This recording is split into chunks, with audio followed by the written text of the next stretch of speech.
种下了自由的种子，让它改变每一寸土地，带走了故乡的尘土，扬洒在我每一寸脚印。前路漫长，却不离不弃。风沙吹我脸颊，越痛越向前而去。就让岁月抚平这痕迹，任水送走这别离，待我归来时再拥抱你。时光吹着赤脚的孩子，奔跑迎接着风雨，待我归来时花开满这天地。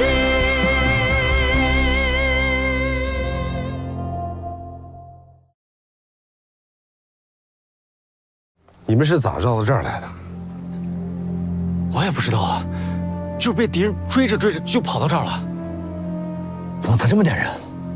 团长，本来就没有多少人。不过你放心，那个陈小喜啊，是我铁杆子，他一定能把那陈双印和徐仲勋给引进来。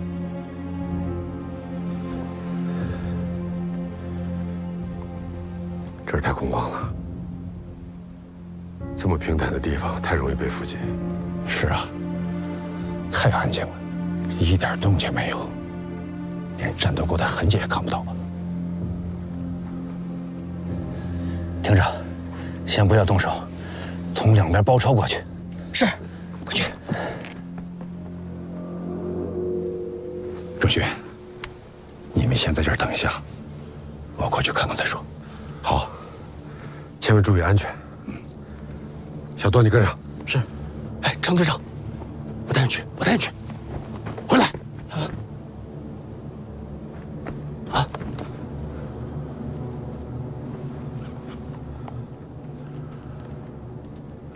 到这边。走。啊。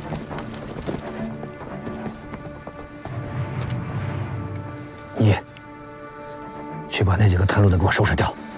是。记住，不要惊动林子里的人。明白。去。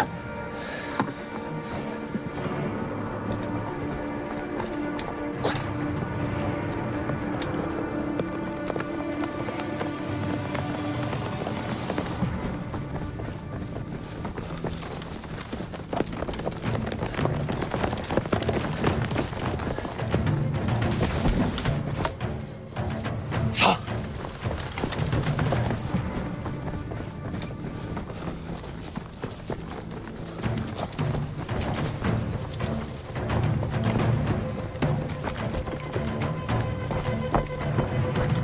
等等，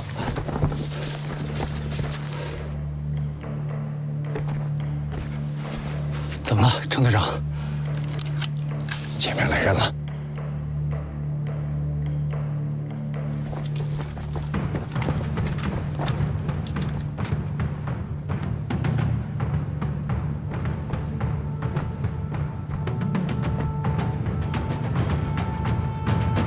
少爷，是我柯敏呐。柯敏，走。柯敏啊，你可算是脱险了。敌人呢？我还能让他们给勾住了，甩了！你小子可行啊！柯敏，你小样！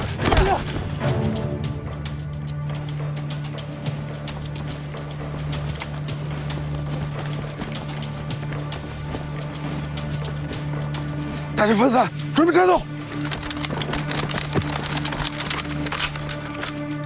喂，仲勋，快跑啊！仲勋，快撤啊！陈和平叛变了！仲勋，快撤！赵毅，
陈克敏叛变了，知道咱们所有的游击队驻地。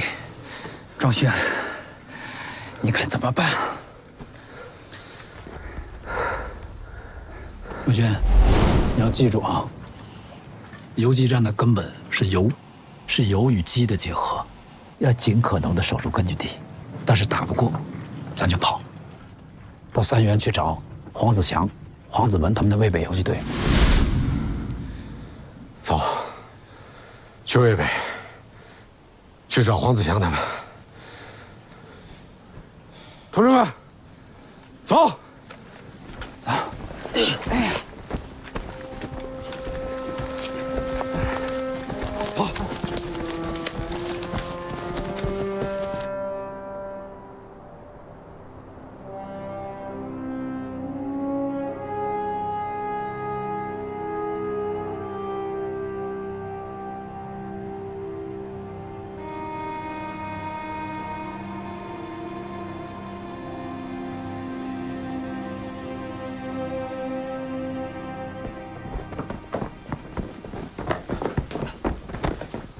怎样，大哥？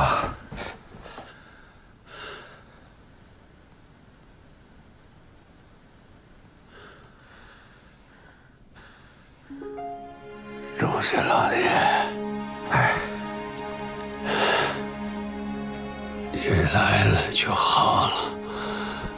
我们也遭到了白狗子的围剿，牺牲了很多同志。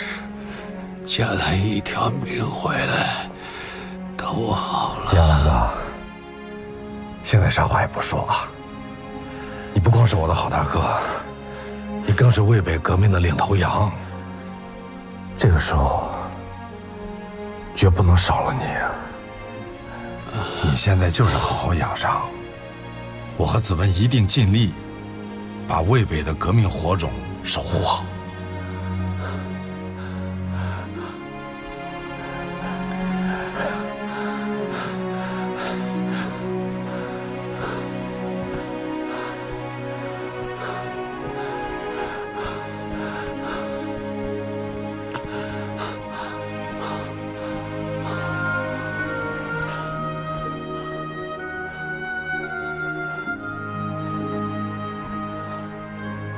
上那睡会儿吧。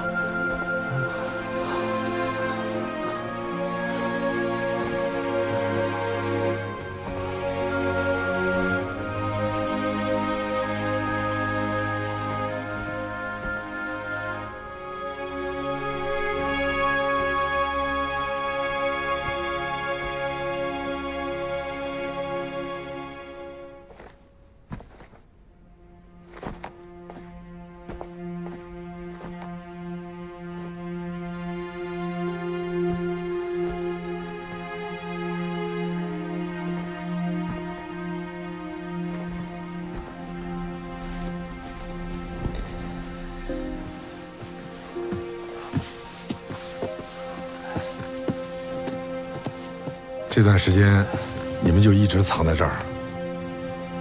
是啊，渭北离西安太近了，敌人一轮接着一轮的围剿，没办法，我们只能白天躲在墓道里，晚上偶尔出来活动活动。我们在赵金有山有烧林，你们在这渭北坚持了这么长时间，真是不容易。这段时间啊，我一直在想，咱们到底走哪条路才是正确的呢？虽然我们在渭北坚持这么久，但是部队一直没有多大发展，活动空间也越来越小。其实我们早就想着带着人马上山去，那里天高地远，部队有更大的发展空间。可是省委一直坚持要我们留在这儿，把红旗扛下去。可是再这么打下去的话，咱的人迟早要被打光啊！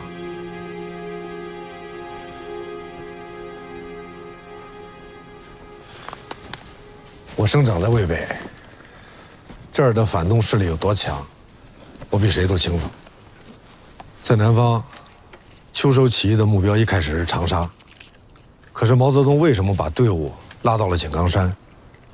这就是从实际出发嘛。我认为我们也应该向他们学习，把队伍拉到山里去，先保存有生力量，再去创建根据地，然后把一个又一个的小根据地连起来，慢慢去壮大我们的力量。仲勋，你跟前几年比，变化很大，思想成熟了。我也明白，这螺丝壳里做不出道场来。那等子阳大哥醒了，咱们就好好商量商量，咱们还是应该到山里去。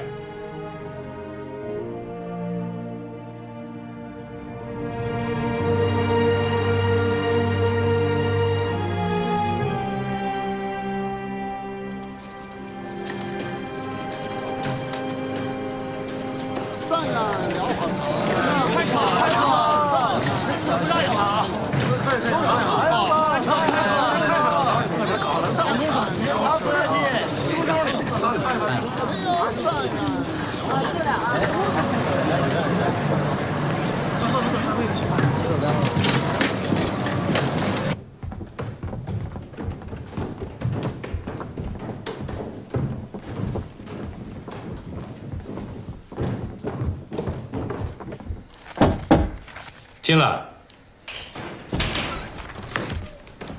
孟先生，客人到了。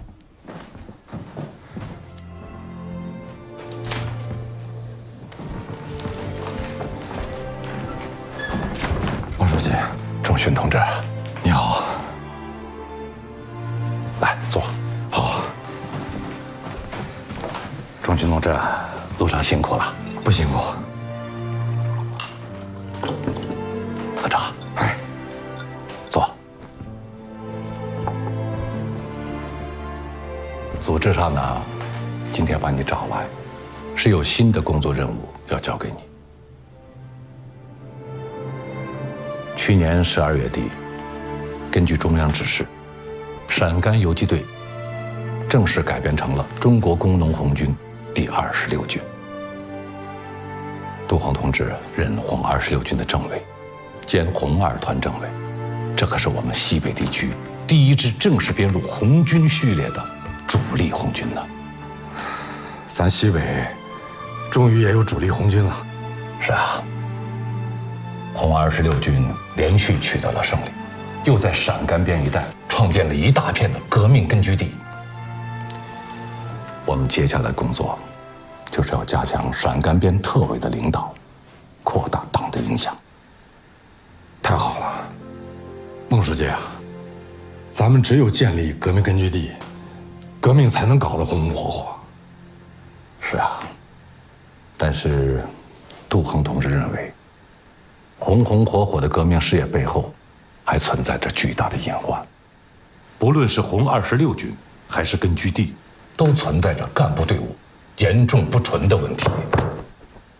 他给省委来信，提议说，再抽调一批成分纯粹、信仰坚定的同志，到他那里去工作。我们省委经过认真考虑，决定派你担任陕甘边特委军委书记。明白。谢谢组织上对我的信任。那我什么时候动身？越快越好。你到了赵金，跟新任陕甘边特委书记金礼科同志报道。他是27年入的党，党性、原则性都很强。是，孟书记。那我马上出发。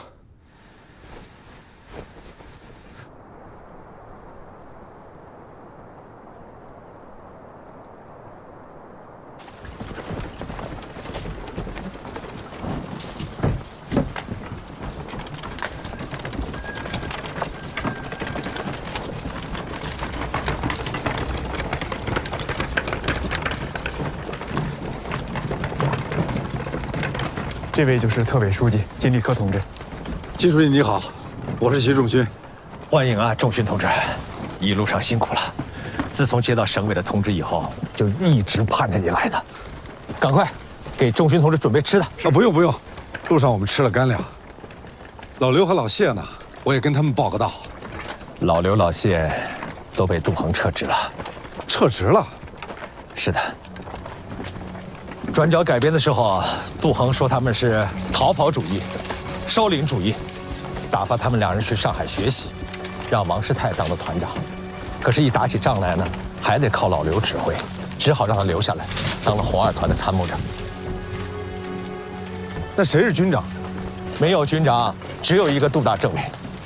仲勋同志啊，说起是一个红26军，其实只是红二团；说起一个团，也就是3个连，还有一个少年先锋队。那为啥要打这么大番号？杜大政委说的，说什么要鼓舞革命群众的斗志，还要达到震慑敌人的目的。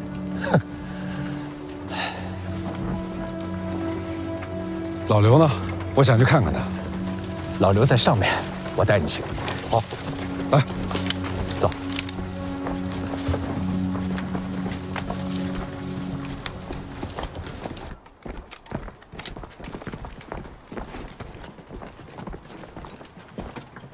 委员到，饿了，给我拿点吃的。是。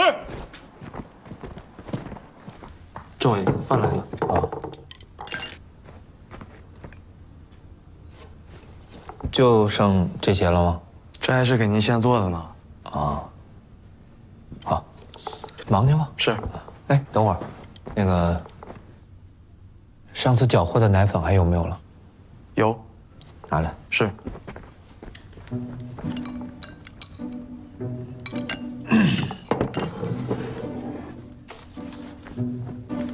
哎，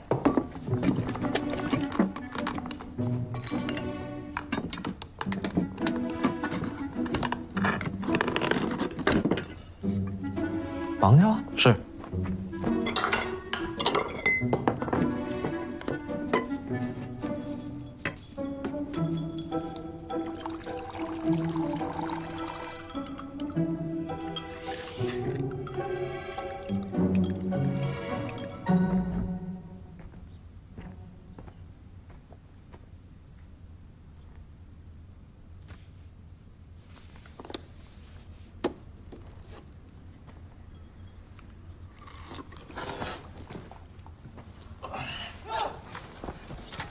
在那儿。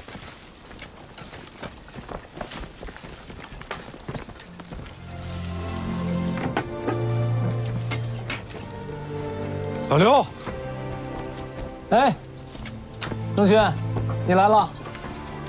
老刘，你怎么还在这儿做饭啊？不做饭干什么？不做饭你们吃什么啊？任务完成的非常出色啊，郑轩，非常出色啊！我得感谢你啊！你们在根据地那么艰苦，撤退的时候还藏起我的铁锅，这铁锅我用了很多年了，现在我觉得用这铁锅做的油面就更香了啊！老刘，你受了这么大委屈，你还在这儿开玩笑？来，过来坐。你的情况金书记都跟我说了，这怎么能这么安排？这太不合理了嘛！坐下。是不合理啊，所以啊，我向省委打了一份报告。打什么报告了？我告了杜恒一状。我说杜恒不懂军事，不切实际，盲目自大，不懂指挥。老金，团结第一。这个时候我们最重要的工作是什么？是告状吗？仲勋，你来说，我们现在最重要的工作是什么？上次留守赵金，就是因为力量太弱了，最终只能退到渭北。这给我一个很大的启示，我们应该建立各级游击队，才能更好地保护我们根据地。对嘛，这是我们应该抓的工作嘛。有分还得有统，需要一个指挥机构，来统一调动各支游击队。老刘，那我真的跟你想一块儿去了。我想我们就是应该马上组建一支陕甘边游击队总指挥部。就是这个总指挥的人选没想好。我帮你推荐一个。好啊。豫园游击队的李苗斋同志，这位同志军事经验很丰富，协调能力也强，对赵金一带也很熟悉，你可以去找他。好。哎，油面好了吗？端上来。好了。仲勋、老金，你们现在特委刚刚成立，一定要先稳定下来，明白吗？来，仲勋先吃。你先来，来，你先。来，大碗给仲勋来，喝。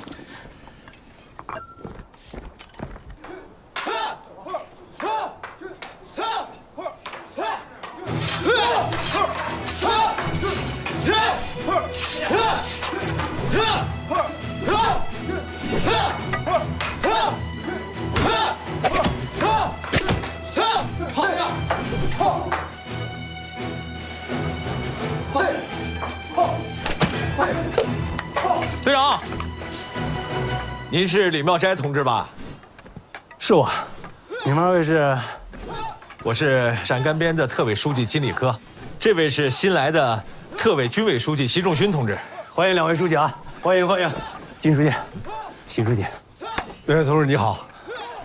是这样，是老刘同志啊向我们推荐了你，希望由你来担任我们即将组建的游击队的总指挥，所以我们特地来拜访一下。谢谢老刘的信任啊。不过你们要让我当这个总指挥，副政委能同意吗？他可不喜欢我们这号旧军官出身的人啊。转角改编的时候，老刘都让他撤了。游击队归我们特委指挥，我们有这个决定权。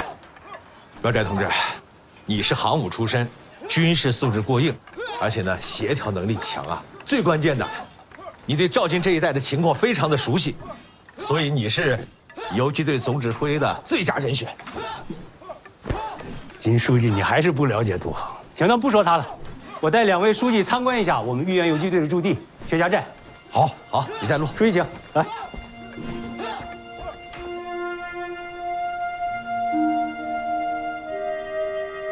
这里有几个山洞啊？薛家寨像这样的天然的山洞一共有5个，洞洞相连，藏几百号人马和物资是不成问题的。打起仗来，火力点能集中能分散。我一直想向党组织推荐这个地方，把我们根据地的一些重要的机关全部设置在这儿，更安全。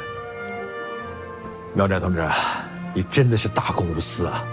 这么好的地方，可以把根据地一些不方便转移的一些重要的部门放在这里。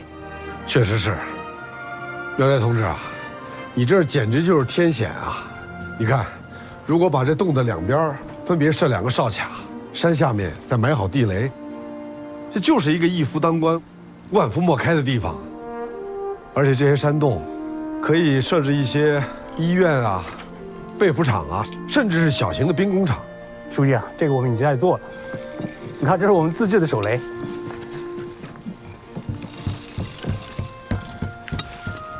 这手雷为什么怎么还拴着绳子？小武功在，给两位书记展示一下。是。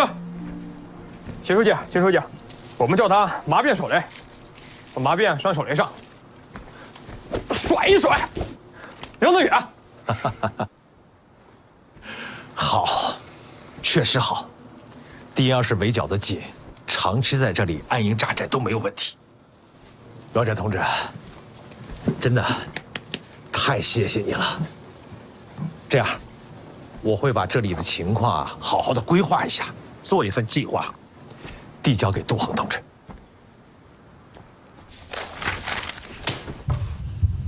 金立科，你太让我失望了。你写的这是什么计划？这是逃跑计划！你这是对中国革命的犯罪，你知道吗？拿回去，重写。我觉得我们的计划没有什么问题。你觉得没问题是你最大的问题。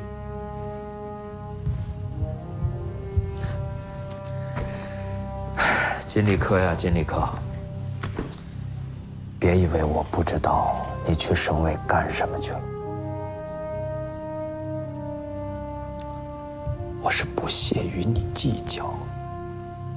我是大人有大量，但是你别忘了，我是红26军的政委，我有权对你的工作做出全面的检查。这份计划拿回去重写，出去。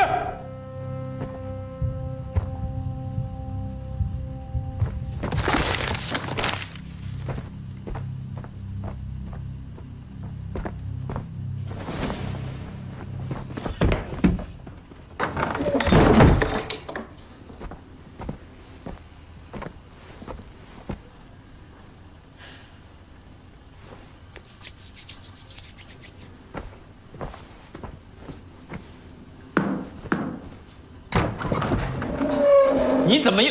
报告政委，习仲勋同志到了。啊，好，请他进来。是。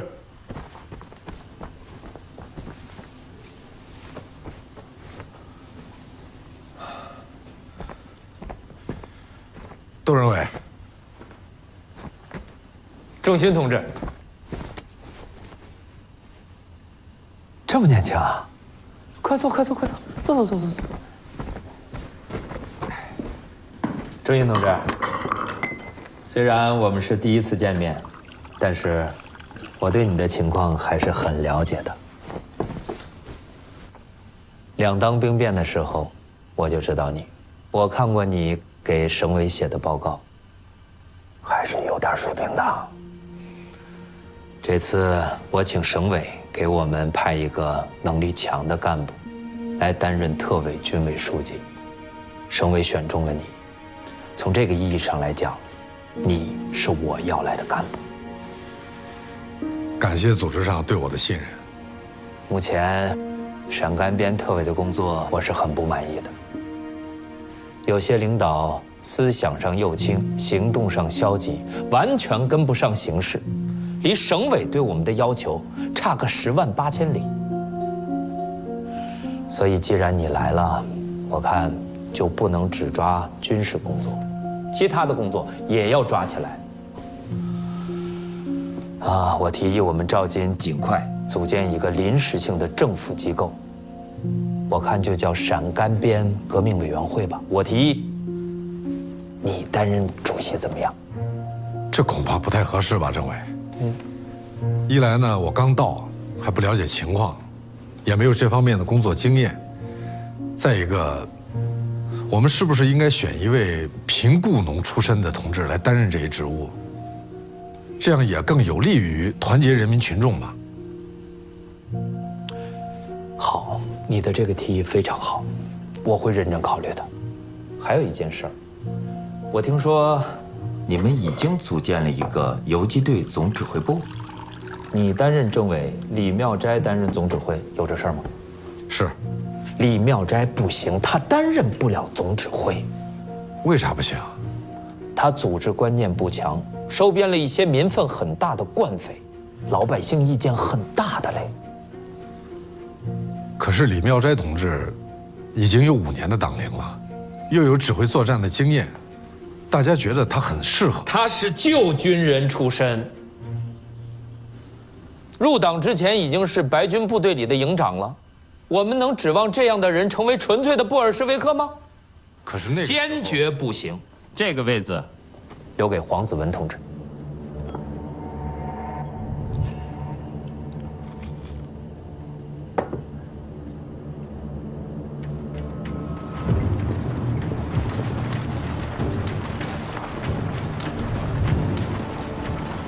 老姜，让弟兄们休息会儿。是。酒。弟兄们，停止前进，原地休息。土二梁还有多远？大概30里地。团长，前方山坳发现小股红军，多少人？10来个人。同志部队绕过去，从南边兜击土二梁。是。团长，从南边一绕得多走20里地。再说，10来个红军根本挡不住咱们呢，我们没有必要绕。而且南边山高林密，弟兄们就是空着手走都费劲呐。怎么着？教我打仗？你们是黄埔的还是保定军校的？今天我给你们上一课啊！兵贵在奇不在正，舍近求远就是为了打红军一个出其不意。别看10几个人啊，如果惊扰了他们，走了大鱼，这个责任谁来负啊？懂吗？懂。传令下去。10分钟以后，轻装前进，出发。李参谋，跟我来。是。团长。哎。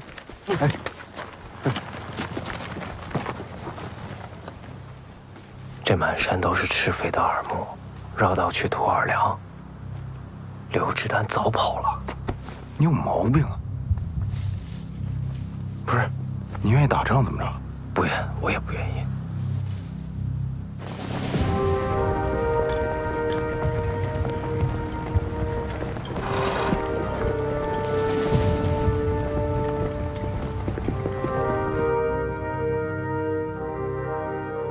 红26军的旗号打出来以后，震动了陕西的反动派，因此，敌人纠集了正规军4个团的兵力，以及旬邑、淳化、耀县、三原、潼关、宜军6县民团，分4路围剿我赵进。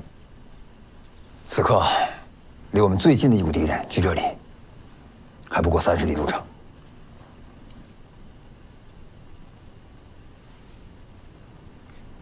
哎呀，同志们，一下来了这么多的敌人，形势很严峻啊。都说说吧，啊，怎么办？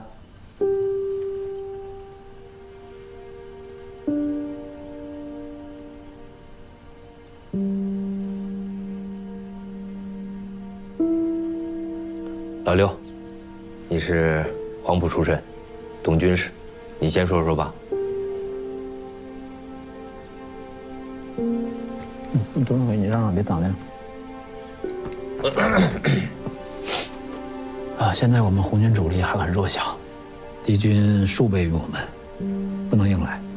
我的意见是，要留下一部分兵力，在赵金跟敌人周旋，剩下一部分兵力要插到敌后，在外线相继歼敌，要逼迫敌军主力回援。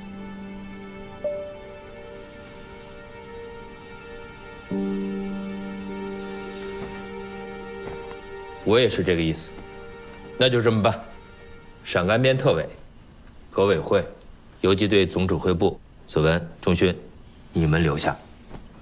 红26军主力外线作战。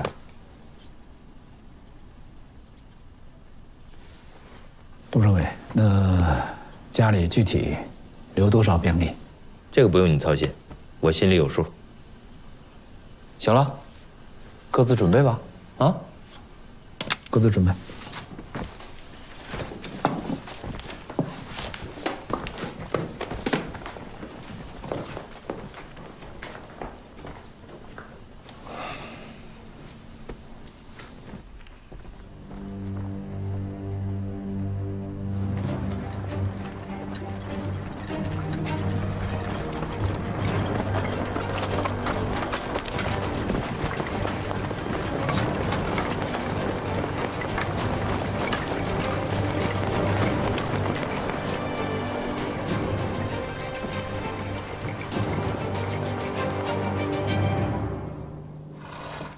报数：1、2、3、4、5、6、7、8、9、10、11、12、13、14、15、16、17、18、19、20、21。按原计划执行，各自到达指定位置。是。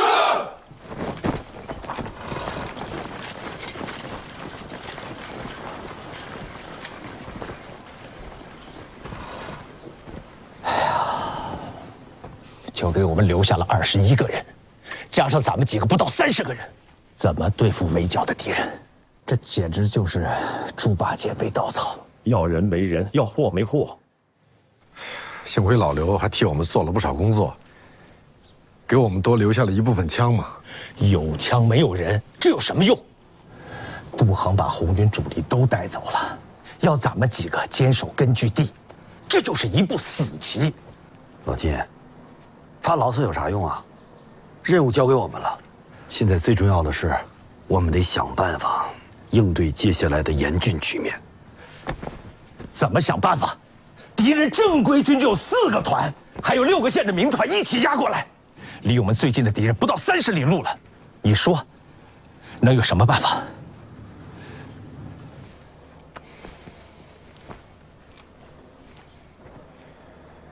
金书记，党派我们来，就是来创建根据地。再难我们也要想办法。我们可以发动群众，依靠群众嘛。周群，周群，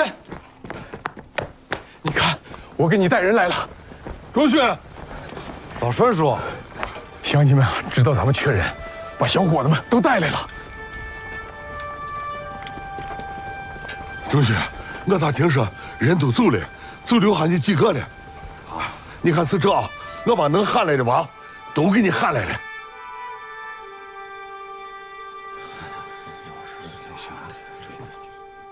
娃二娃也交给你了。齐大哥，能顶下4把，能成吧？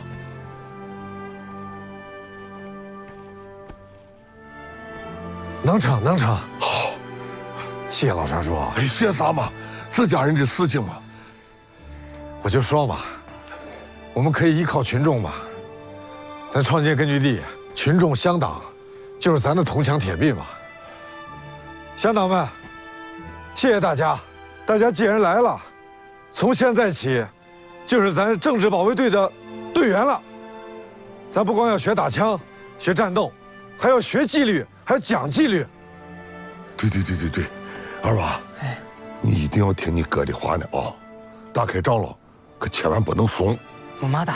好，哎，都不能怂啊！马大，能成吗？能。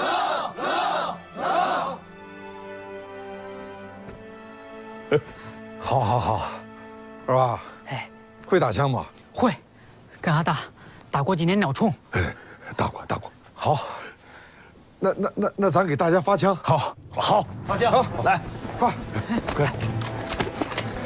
来，二娃，来，一人一把，来，一人一把啊，来，尝尝，都有了吧？告诉你啊，来，干什么？这个拿着，这个比你要长100倍。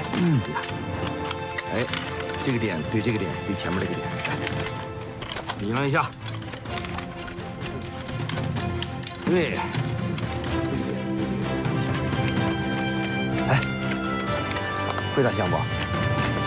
教你。杨浦城部骑兵团团长王太吉以消极避战的方式，有意绕开红26军主力，但其他反动武装迅速突向了赵金。王队长，那个村子就是共党的机关驻地。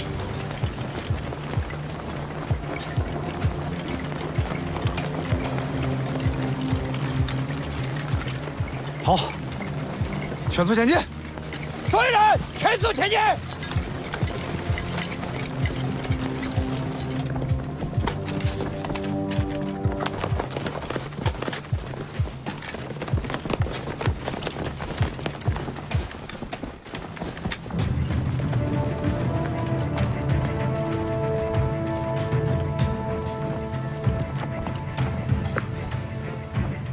团长，就这儿，给我搜！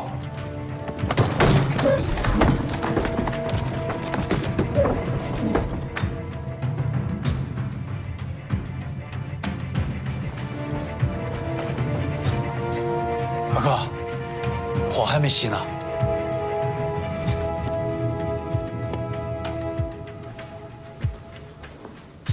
水还是温的。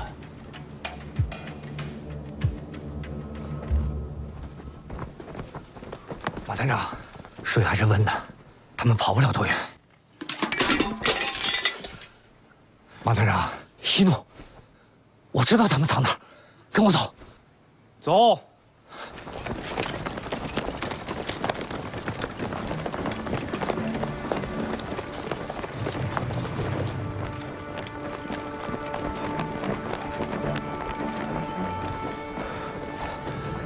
陈革命这个狗日的，这次带来是国民党的正规军啊！这样不行，目标太大了，分开走吧。如果甩掉他们的话，沿子村集合。好的，同志们，分开走，跟我来，走！快，跟上，走！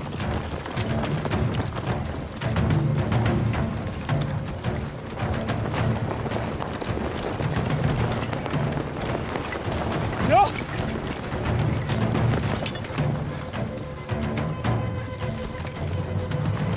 西路军往山上跑了，你们俩带人给我往前追，按着跟我走，几人给我上山，走，追！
疾风和暴雨结成知己，